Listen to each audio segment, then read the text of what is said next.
Good morning, everyone. I usually don't talk up front here, but today I can hardly wait, because I want to tell you how strongly I have experienced God's faithfulness this year, and because so many of you who are here today have walked with me and supported me, for which I'm deeply grateful. Thank you. As most of you know, I'm normally a pretty lighthearted guy. I like to laugh and have fun and hang out with people. I write children's books, I made a toy, I love popcorn and silly songs. My background is in marketing, and I'd call myself a faithful but sometimes doubting Christian. But this year was the hardest and scariest year of my life. It started with a phone call, cold and anonymous.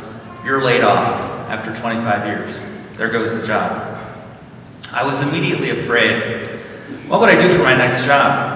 I was tired of working at a computer as I'd been doing for 30 years. What new type of job could I possibly want? Anxiety moved in. How will we survive? Who am I when I'm not holding a job? I felt worthless. Am I worth anything when I'm not doing something, when I don't have a job, when I'm not productive? I tried to fix it myself without asking for help. I turned off my spigots of self-care. I stopped laughing at jokes. I stopped making popcorn. I became extremely depressed, which was a new experience for me, and I ended up in the hospital. Over the next several months, I was in a pit of despair, but I received valuable medical services for which I'm deeply grateful. Every time I felt better, I focused on finding the next job.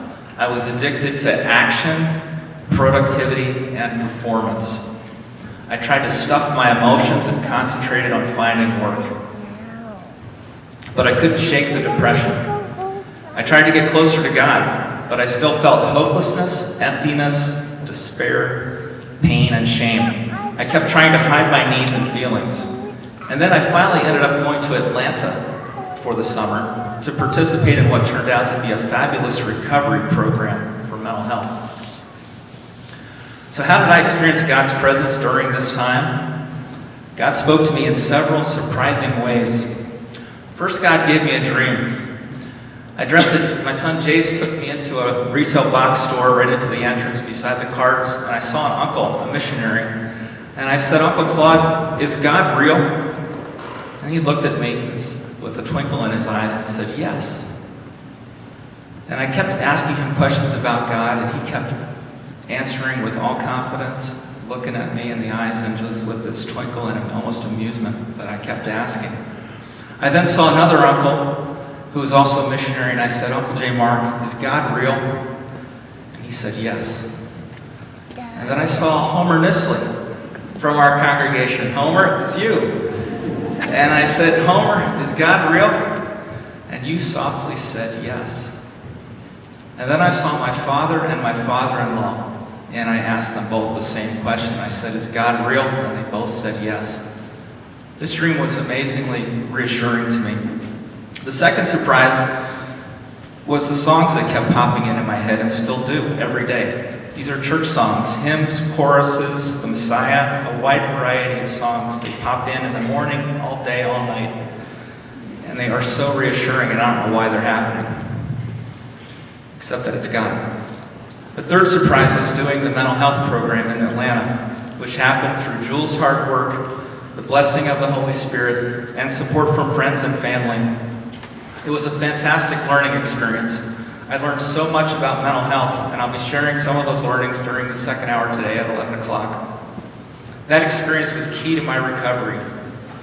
My problem was here. It wasn't about finding a job. I needed to surrender and ask for help. I needed to slow down and give up control. I didn't want to do any of these. I just wanted to fix the problem ASAP. I kept thinking if I could just get another job, that'll fix it. But the hole in my heart and the emptiness still would have been there. I didn't believe in myself or in looking inside myself.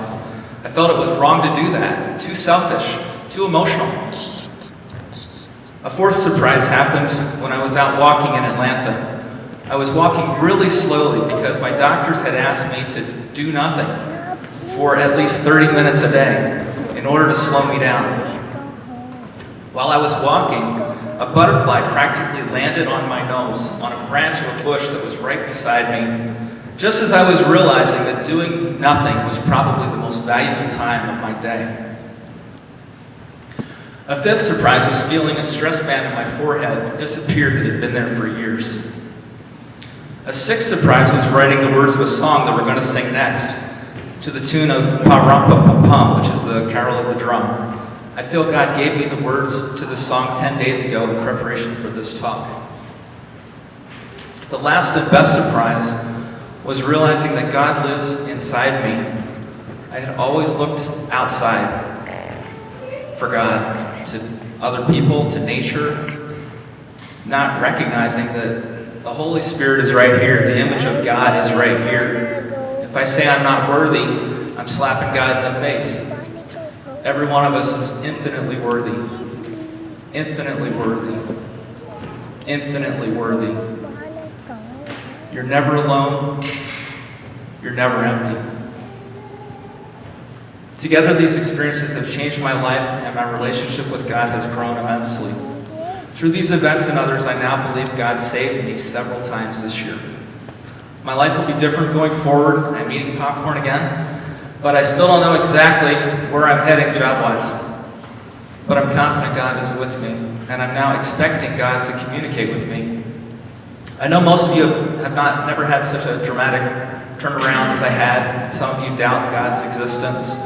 But I challenge you to choose to believe it was God when little things happen to you, like coincidences or nudges, or when something good happens that you didn't expect, and also to slow down so that God has room to speak. Yes, I still have some doubt, but mostly I am now assured that God is amazingly real, and that's what I wanted to tell you today.